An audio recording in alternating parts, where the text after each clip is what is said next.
नमस्कार दोस्तों, स्वागत है आपके अपने मीटू वॉयस चैनल पर। इस सावन सोमवार के शुभ अवसर पर आप सभी को बधाई हो। ये संकेत आपकी जिंदगी बदल देंगे। यदि आपको कुछ अच्छे सेकंड मिले तो जय श्री राम जरूर लिखे। तो चलिए शुरू करते हैं। श्रावण सोमवार की कथा के अनुसार अमरपुर नगर में एक धनी व्यापारी रहता था। दूर दूर तक उसका व्यापार फैला हुआ था। नगर में उस व्यापारी का सभी लोग मान सम्मान करते थे। इतना सब कुछ होने पर भी वह व्यापारी अंतर्मन से बहुत दुखी था, क्योंकि उस व्यापारी का कोई पुत्र नहीं था। दिन रात उसे एक ही चिंता सताती रहती थी। उसकी मृत्यु के बाद उसके इतने बड़े व्यापार और धन संपत्ति को कौन संभालेगा। पुत्र पाने की इच्छा से वह व्यापारी प्रति सोमवार भगवान शिव की व्रत पूजा किया करता था। सायंकाल को व्यापारी शिव मंदिर में जाकर भगवान शिव के सामने घी का दीपक जलाया करता था। उस व्यापारी की भक्ति देखकर एक दिन पार्वती जी ने भगवान शिव से कहा, हे प्राणनाथ, ये व्यापारी आपका सच्चा भक्त है। कितने दिनों से यह सोमवार का व्रत और पूजा नियमित कर रहा है। भगवान, आप इस व्यापारी की मनोकामना अवश्य पूर्ण करें। भगवान शिव ने मुस्कुराते हुए कहा, हे पार्वती, इस संसार में सबको उसके कर्म के अनुसार फल की प्राप्ति होती है। प्राणी जैसा कर्म करते हैं, उन्हें वैसा ही फल प्राप्त होता है। इसके बावजूद पार्वती जी नहीं मानी। उन्होंने आग्रह करते हुए कहा, नहीं प्राणनाथ, आपको इस व्यापारी की इच्छा पूरी करनी ही पड़ेगी। यह आपका अनन्य भक्त है। प्रति सोमवार आपका विधिवत व्रत रखता है और पूजा अर्चना के बाद आपको भोग लगाकर एक समय भोजन ग्रहण करता है।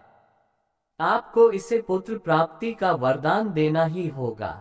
पार्वती जी का इतना आग्रह देखकर भगवान शिव ने कहा, तुम्हारे आग्रह पर मैं इस व्यापारी को पुत्र प्राप्ति का वरदान देता हूँ, लेकिन इसका पुत्र 16 वर्ष से अधिक जीवित नहीं रहेगा। उसी रात भगवान शिव ने स्वप्न में उस व्यापारी को दर्शन देकर उसे पुत्र प्राप्ति का वरदान दिया और उसके पुत्र के 16 वर्ष तक जीवित रहने की बात भी बताई। भगवान के वरदान से व्यापारी को खुशी तो हुई, लेकिन पुत्र की अल्पायु की चिंता ने उस खुशी को नष्ट कर दिया। व्यापारी पहले की तरह सोमवार का विधिवत व्रत करता रहा। कुछ महीने पश्चात उसके घर अति सुंदर पुत्र उत्पन्न हुआ। पुत्र जन्म से व्यापारी के घर में खुशियां भर गईं। बहुत धूमधाम से पुत्र जन्म का समारोह मनाया गया। व्यापारी को पुत्र जन्म की अधिक खुशी नहीं हुई, क्योंकि उसे पुत्र की अल्प आयु के रहस्य का पता था। ये रहस्य घर में किसी को नहीं मालूम था। विद्वान ब्राह्मणों ने उस पुत्र का नाम अमर रखा। जब अमर 12 वर्ष का हुआ तो शिक्षा के लिए उसे वाराणसी भेजने का निश्चय हुआ। व्यापारी ने अमर के मामा दीपचंद को बुलाया और कहा कि अमर को शिक्षा प्राप्त करने के लिए वाराणसी छोड़ाओ। अमर अपने मामा के साथ शिक्षा प्राप्त करने के लिए चल दिया। रास्ते में जहां भी अमर और दीपचंद रात्रि विश्राम के लिए ठहरते, वहीं यज्ञ करते और ब्राह्मणों को भोजन कराते थे। लंबी यात्रा के बाद अमर और दीपचंद एक नगर में पहुंचे। उस नगर के राजा की कन्या के विवाह की खुशी में पूरे नगर को सजाया गया था। निश्चित समय पर बारात आ गई, लेकिन वर का पिता अपने बेटे के एक आंख से काने होने के कारण बहुत चिंतित था। उसे इस बात का भय सता रहा था कि राजा को इस बात का पता चलने पर कहीं वह विवाह से इनकार न कर दे। इससे उसकी बदनामी होगी। वर के पिता ने अमर को देखा तो उसके मस्तिष्क में एक विचार आया। उसने सोचा, क्यों न इस लड़के को दूल्हा बनाकर राजकुमारी से विवाह करा दूं। विवाह के बाद इसको धन देकर विदा कर दूंगा और राजकुमारी को अपने नगर में ले जाऊंगा। वर के पिता ने इसी संबंध में अमर और दीपचंद से बात की। दीपचंद ने धन मिलने के लालच में वर के पिता की बात स्वीकार कर ली। अमर को दूल्हे के वस्त्र पहनाकर राजकुमारी चंद्रिका से विवाह करा दिया गया। राजा ने बहुत सा धन देकर राजकुमारी को विदा किया। अमर जब लौट रहा था तो सच नहीं छिपा सका और उसने राजकुमारी की ओढ़नी पर लिख दिया, राजकुमारी चंद्रिका, तुम्हारा विवाह तो मेरे साथ हुआ था, मैं तो वाराणसी में शिक्षा प्राप्त करने जा रहा हूँ। अब तुम्हें जिस नवयुवक की पत्नी बनना पड़ेगा वह कान्हा है। जब राजकुमारी ने अपनी ओढ़नी पर लिखा हुआ पढ़ा तो उसने काने लड़के के साथ जाने से इनकार कर दिया। राजा ने सब बातें जानकर राजकुमारी को महल में रख लिया। उधर अमर अपने मामा दीपचंद के साथ वाराणसी पहुंच गया। अमर ने गुरुकुल में पढ़ना शुरू कर दिया। जब अमर की आयु 16 वर्ष पूरी हुई तो उसने एक यज्ञ किया। यज्ञ की समाप्ति पर ब्राह्मणों को भोजन कराया और खूब अन्न वस्त्र दान किए। रात को अमर अपने शयन कक्ष में सो गया। शिव के वरदान के अनुसार शयनावस्था में ही अमर के प्राण पखेरु उड़ गए। सूर्योदय पर मामा अमर को मृत देखकर रोने पीटने लगा। आसपास के लोग भी एकत्र होकर दैख प्रकट करने लगे। मामा के रोने विलाप करने के स्वर समीप से गुजरते हुए भगवान शिव और माता पार्वती ने भी सुने। पार्वती जी ने भगवान से कहा, प्राणनाथ, मुझसे इसके रोने के स्वर सहन नहीं हो रहे, आप इस व्यक्ति के कष्ट अवश्य दूर करें।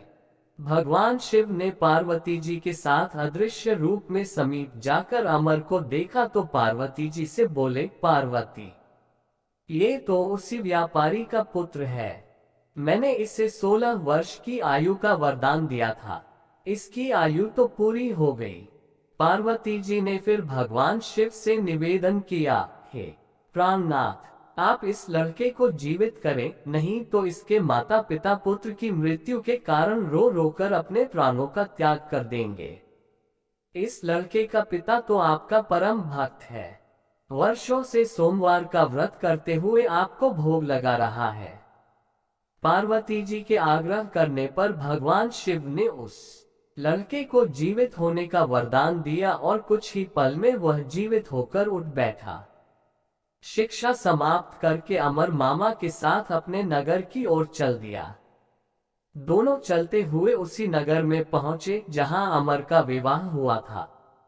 उस नगर में भी अमर ने यज्ञ का आयोजन किया। समीप से गुजरते हुए नगर के राजा ने यज्ञ का आयोजन देखा। राजा ने अमर को तुरंत पहचान लिया। यज्ञ समाप्त होने पर राजा अमर और उसके मामा को महल में ले गया और कुछ दिन उन्हें महल में रखकर बहुत सा धन वस्त्र देकर राजकुमारी के साथ विदा किया। रास्ते में सुरक्षा के लिए राजा ने बहुत से सैनिकों को भी साथ भेजा। दीपचंद ने नगर में पहुंचते ही एक दूत को घर भेजकर अपने आगमन की सूचना भेजी। अपने बेटे अमर के जीवित वापस लौटने की सूचना से व्यापारी बहुत प्रसन्न हुआ। व्यापारी ने अपनी पत्नी के साथ स्वयं को एक कमरे में बंद कर रखा था। भूखे प्यासे रहकर व्यापारी और उसकी पत्नी बेटे की प्रतीक्षा कर रहे थे।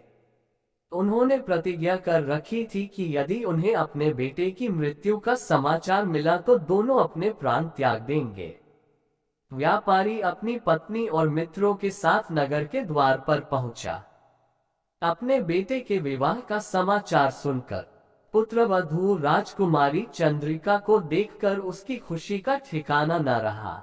उसी रात भगवान शिव ने व्यापारी के स्वप्न में आकर कहा, हे श्रेष्ठी, मैंने तेरे सोमवार के व्रत करने और व्रत कथा सुनने से प्रसन्न होकर तेरे पुत्र को लंबी आयु प्रदान की है।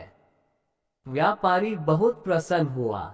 सोमवार का व्रत करने से व्यापारी के घर में खुशियां लौट आई।